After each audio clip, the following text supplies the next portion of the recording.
When I was a little boy, so my mother told me, way haul away, we'll haul away. Faithful even in death. Oh, What is your business at the Brass Citadel? I met Hazanui Karu at the palace. You're the Watcher. The one who nearly caused a riot in Queensbirth. His mouth quirks in a grin. I mean, not the entrance I would have chosen, sure. The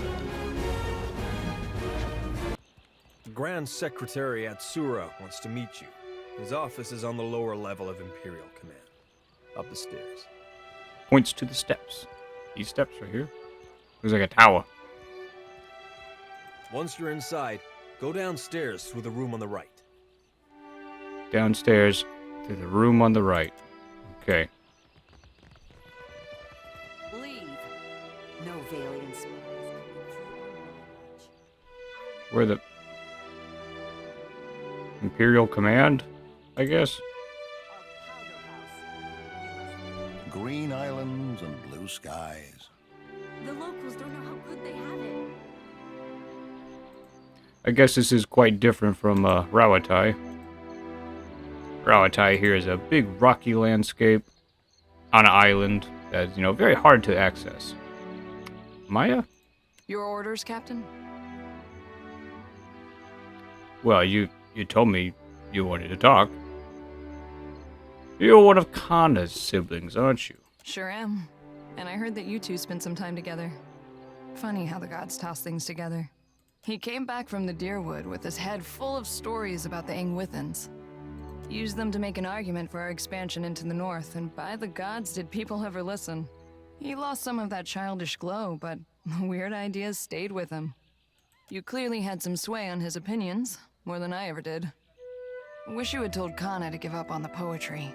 He's got no ear for it. I did my best to help Kana find the meaning he sought. You kept him alive in any case, while he wandered the lands in search of stories. Maya huffs, shaking her head. I do with bullets what Kana did with words. Just in case you were wondering, the comparison ends there. Maya tips her head and studies you to make sure the point came across. Well, let's be off then. I don't see why you needed to talk to me. Alrighty, room on the right. Over here, I guess. Imperial Command lower. Verses by the kitchen. They weren't that bad. Rhyming Hazanui with kablooey? I can't think of anything else that goes with Hazanui. That's funny. Me neither. That's why I leave epics to the lore college. Criticism is easier than creation. It most certainly is. I kind of like it. Hazanui with Kablooey. They didn't tell me where to go after this. Where's Atsura?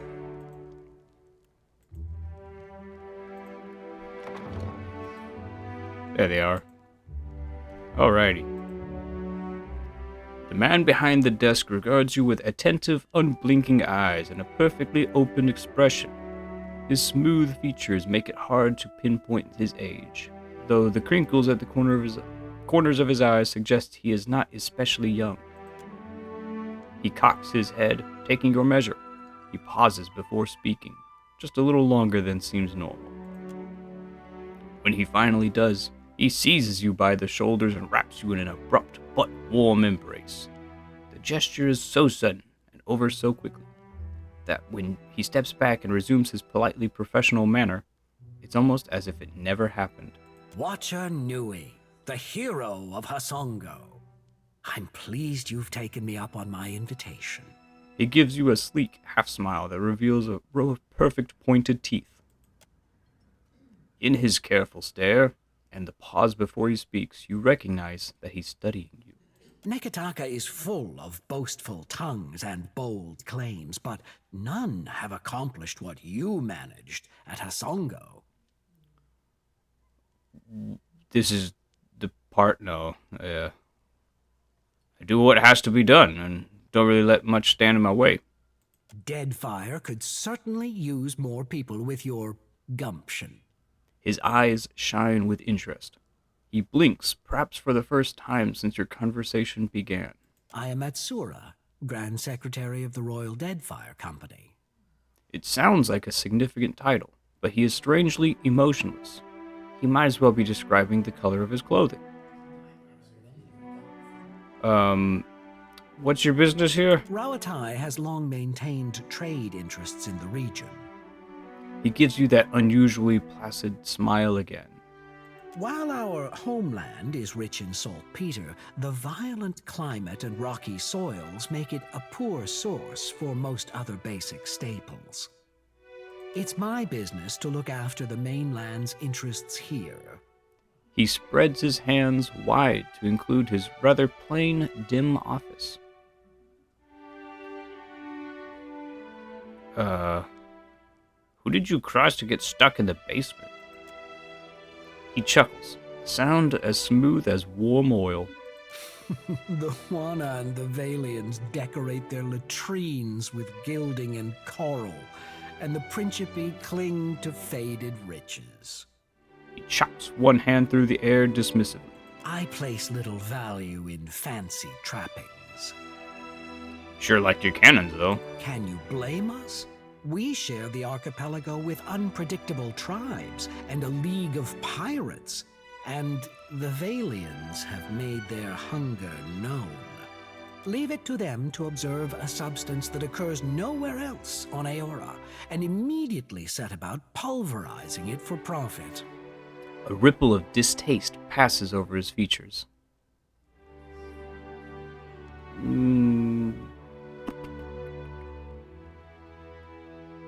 Does no one any good stuck in the ground. Better to use it. Shall we speak then of the bathhouse where Luminous is burned for the pleasure of idling wastrels? Yeah. Surely that's an uncharitable assessment. Heloth frowns to himself. Or of the potions and powders made so that the rich can chase their youth? We know too little about Luminous Adra to understand the consequences of ripping it out. He pauses and considers you. Perhaps you can help me keep them from doing more harm. What do you have in mind? The demand for Luminous Adra has sent the Valian Trading Company into a frenzy. Their expeditions grow too bold, and their officers too greedy. He puckers his lips, as though at a lack of discretion at a dinner party. Worse, their rapid expansion attracts pirates and threatens the outlying Huana tribes. This risks souring the Kahanga royals against all foreign involvement. He inclines his head like he's about to let you in on a secret. But you can curtail their growth. This isn't about the welfare of the Deadfire. This is about them outpacing you. By snapping up land we need to grow food and build ships for our people? Indeed. But our interests and Deadfire's are not mutually exclusive. He interlaces his long, well-manicured fingers. The Valians have sent an expedition to Poko Kohara, a storm-wrecked island believed to house a vein of Luminous. Restoring the Luminous Adra at Hasonga was an incredible feat. One I would have thought impossible. He appraises you again with those unblinking eyes. If your abilities allow you to do that, then perhaps you are also capable of the opposite. Uh-oh. Find the Luminous Adra at Poko Kohara. Render it unusable to the Valians. This should encourage them to develop the resources they have, rather than reaching for more. His eyebrows rise a degree, both a request and an invitation. I thought you were concerned about disturbing Luminous Adra. Deeply. He furrows his brow, frowning deeply. Abruptly, his expression clears. But if a small sacrifice here will discourage the Valians from further ventures, then it is a worthwhile risk. we'll see about it. Deadfire is a tumultuous place. Consider the value of an ally with ships, cannons, and the backing of a great empire. He gives you a soothing smile. I do not have the precise location of Poko Kohara, but the tribe on the nearby island of Tikawara could probably help. I suggest starting there. He circles a small, out-of-the-way island on your map. Now, what else can I do for you? Maya has business with you. Indeed. I hope we return victorious. He turns to her with a bold, almost confrontational stare, a look that seems to mirror her own. It's done in any case. I'll leave you to decide what victory means. I'm certain Harama would agree. He's well, after all, thanks to your decisive action. He cocks his head. Twaha reports success and sends her thanks for your swift intervention. You have aided your countrymen with distinction. There is no higher honor to which a trencher may ascribe. He tilts his head toward her, emphasizing his words. But what of your own assignment? Nothing that a mountain of bronzoas won't cure. Rawatai values your service, as do I. And I can think of no better reward for the rough country's finest sharpshooter than a piece such as this. He reaches below his desk for an arquebus, which he presents to her with stiff formality. 3 bells through. Cool. I won't keep you. I know you both have plenty of business to attend to. Right. So about that, Maya. I feel like I should set the record straight. Maya folds her arms and wraps her knuckles against her bicep. Is this about your mission? Yeah. Been thinking about it a lot. I didn't get into this business so I could shoot first in a battle that hadn't even started, you know? Yep. I know the Ranganui wants to see results, but I never thought any of us would be complicit in something like assassination. We're shooting at people with dangerous ideas, and assuming the ideas will die with them. You sound ambivalent. Yashiz is a good listener, but he's too dumb to offer much perspective. I could use some of yours right about now.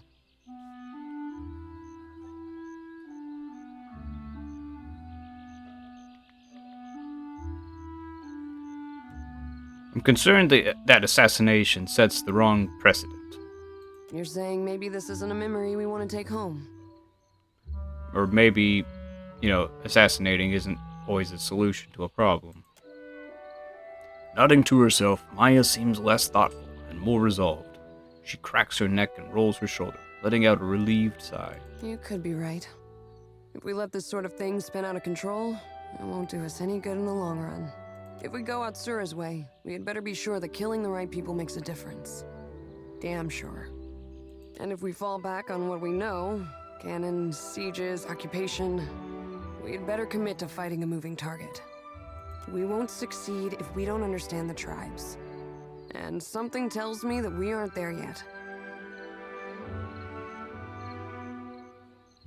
The tribes have the entire archipelago as their battleground.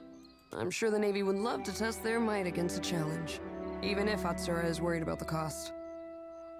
Let us be off. I heard you and Isumir again. I do wish you would stop encouraging her. Real sorry, Aloth. We'll keep it down. You think I care about your childish jokes? What bothers me is how she dog-ears my grimoire. And you keep bringing her out. Just looking to lighten the mood, I guess.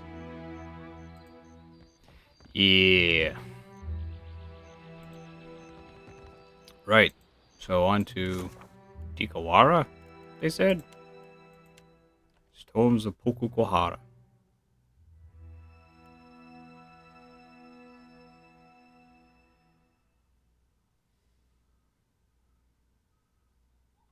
Okay, let's learn about Poko Kohara, I guess. Let's head to Tikawara.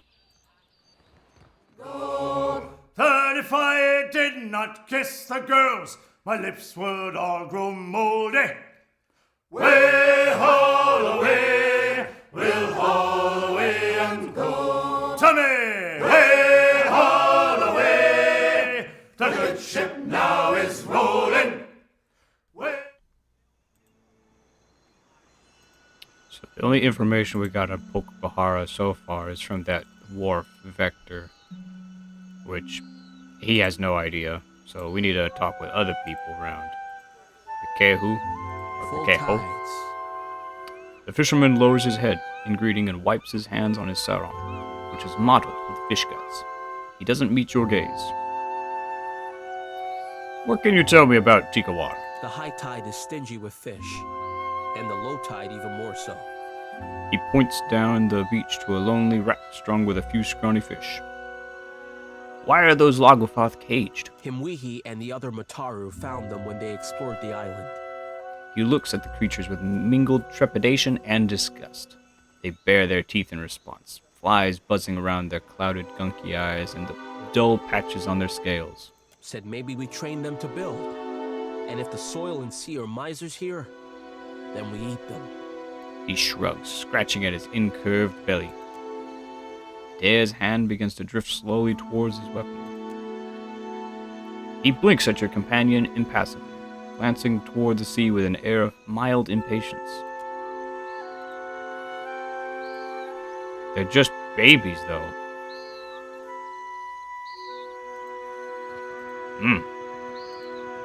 So why are you guys having such a hard time?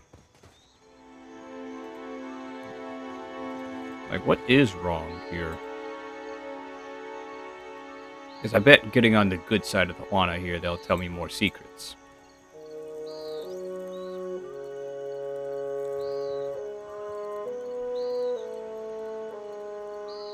The woman stands outside the half-finished building, arms crossed, as if in protest of any shelter it might offer.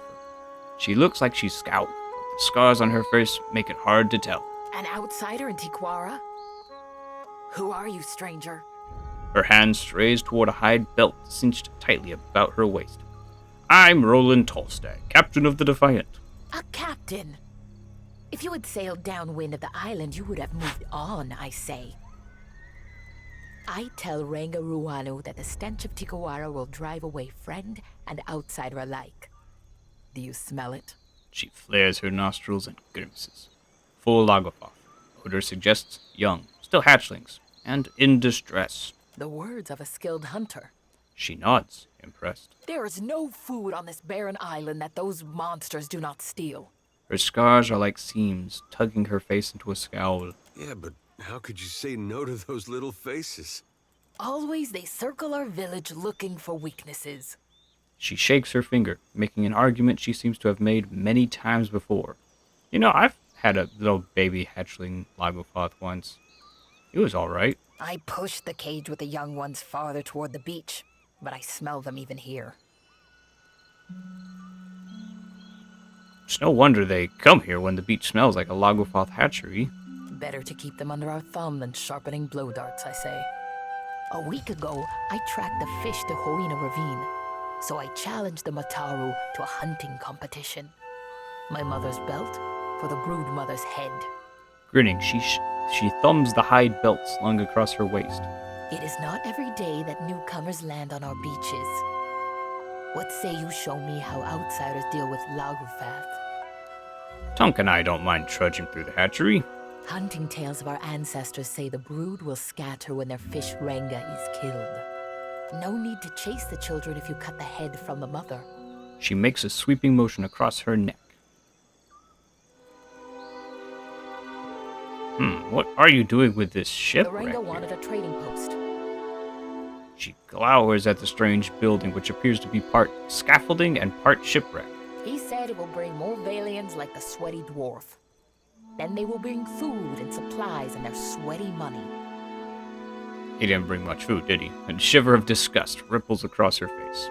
Always I stand here. This is no job for the Mataru. We hunt, fight, and lead. She paces next to the trading post, restless energy practically quivering through her arms and legs. So why aren't you hunting or fighting? What is there to hunt on this heap of rock and moss? No game, only Lagofoth skulking in Hoina Ravine. Even the antelope know there is no fit home. The grasses are thin and the trees are like a child's bones. small and soft. The antelope don't really build boats and move to islands. So, like, if there's no antelope on the island,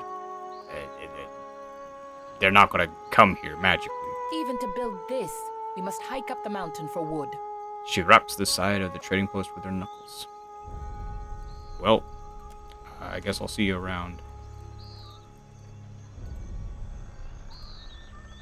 Not sure I can. These fruits are small and underripe. Most are riddled with wormholes. And they're having a hard time. Can't you guys, like, build fishing boats? Head out there? Well, yeah, you guys got fish, and they all are scrawny and stink.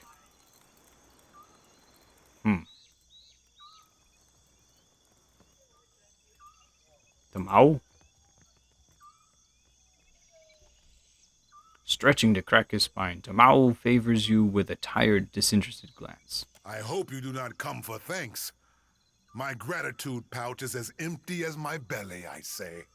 Just checking in on you. You could have done that from afar, I say. He snorts derisively and focuses his attention elsewhere. Well, okay. He doesn't want to talk. So there's the Kawaru hut. What do we got around here? We got a shrine. There's the chieftain's hut. I'd say the chieftain's hut probably be a best place to start.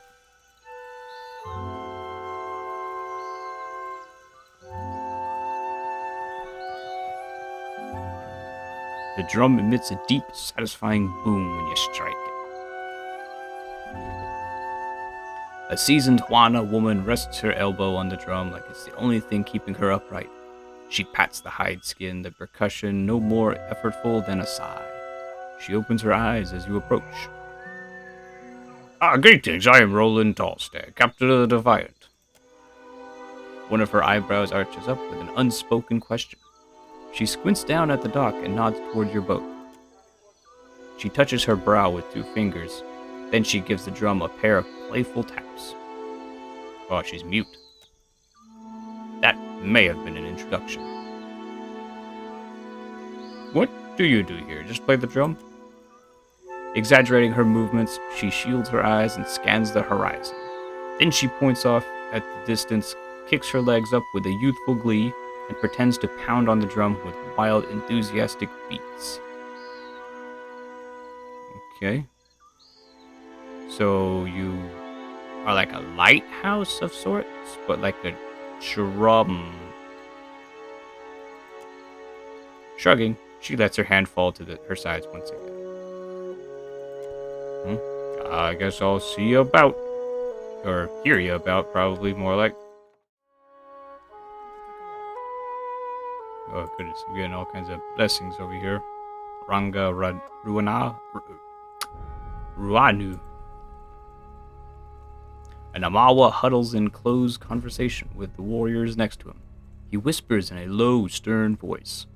No sooner do you catch his eye than he grins wide enough to stretch every muscle in his face. Greetings, friend. Always an honor to receive guests. He inclines his head and touches his brow. Roland Tallstag, captain of the Defiant at your service. I would shower you with the fruit of our harvest, but the season is unkind, I say. Poko Kohara is restless. Even from afar, the storms tear our bounty up by the root and chase fish to calmer shores. He raises his hand to gesture to the east. His hand falls limply to his side. What is Poko Kohara? An island not touched since the days of our ancestors. The Valians went to Poko Kohara for luminous Ardra, but their expedition does not return. As the storms grow wild, Tikawara dies around us. No traveler will land here if they are forced to eat their belts, I say. He absently presses his knuckles, worrying the blood from his fingers. You know, I have some history with old places that cause storms. I can take a look. His eyes widen a bit. The smile that creases his face seems, for the moment, genuine. Here, this was a token passed down from the Rankas, said to come from Poko Kohara in brighter days. He passes you a heavy length of copper shaped in a spiral. Okay. Copper Mizuma Shell Key. Okay, thank you, Roanu. If you need aid, Himarihi's warriors need only someone to bark commands and they will go. He raises his fingers to his brow once more. Himiwihi. Got it. Well, anything you could tell me about Poko Kohara? Wind and sorrow are all that emerge from the ruins. Never answers. He waves you on. How is Poko Kohara causing storms? You are new to the islands. I would not expect you to know of these things. Our ancestors told of luminous Audra, the bones of the dead fire, breaching through the sands of Poko Kohara. Ngati raises her watery fist in defense of the Audra. Valian or Juana, it is nothing to her who suffers in the wake of such anger. It is highly unusual for Audra to impact its environment as you describe. Maybe that is for what the Valians find it so fascinating. Ranu scratches his head and shrugs. Shrugs. Their captain brushed off my tails like the buzzing of gnats. Beyond the storms, is there any danger? Ikira, we paddle our canoes the long way around Poko Kohara for a reason, I say. Another people lived among our ancestors and built a temple in the desert. Now there is only death. Ingwithans? Now that does tend to follow the Ingwithans. But the Valians close their ears to my warning. He shrugs, glancing away. Speak on, friend. What say? He spreads open his palms. I'll say farewell to you. And thank you for being so receptive. Truly is a nice, different welcome when people are, not hostile to you all the time. They're actually like, oh, you can help. Thank you for trying to help. So he gestured to the east. Poko Kohara ruins over there.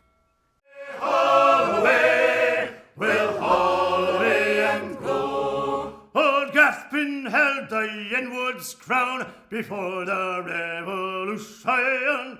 We'll haul away, we'll haul away and go. You notice a small pavilion containing a large weathered statue of stone, a little ways off the path. It appears to be a Juana shrine. Search the surrounding area. The area around the shrine is clear and may prove to be a good place to rest. Wonder what it is. Shorty, what do your priest eyes see? A pair of stone eels twist up the sculpture. Each eel's mouth clings to the other's tail, creating an unbroken circuit. It portrays Rikuhu, the Juana's rendition of Bareth. An inscription runs along the shrine's base. Some flee, others fight. Rikuhu consumes all. Man, I'm having a hard time pronouncing words today. Pollen and dirt dust the statue, and grass grows wild at its base. It seems some time since this shrine was tended. So if only death is here, maybe it would be a good idea to ask for Bareth's aid. Stuff like that. So let's pray at the shrine. Let's definitely not desecrate. Let's pray at the shrine. I count nothing fathom-headed about staying square with the old salt who brought you back to life. Seraphin smirks and drops to his knees beside you. You kneel before the shrine, whispering your prayer to the cool stone. It offers no answers, but you feel calmer as you rise to your feet and set about making camp. The hours pass without complication, and you wake and continued your journey. I'll